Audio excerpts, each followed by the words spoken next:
To fix the floating keyboard on Android, several steps can be taken.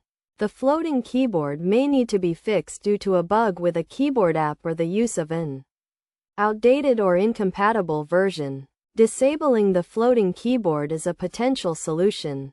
This can be done by opening the device's settings, navigating to General Management, selecting Language and Input, and turning off the floating keyboard. Alternatively, if a specific keyboard app is being used, launching the app, accessing more options, and selecting to disable the floating feature may resolve the issue. Updating the keyboard app is another option. This involves launching the Play Store app, searching for the preferred keyboard app, and clicking Update to install the latest version. If problems persist, deleting the app's data and setting up the keyboard again may be necessary. By following these steps, the floating keyboard on Android can be fixed, resolving any issues caused by bugs or outdated versions.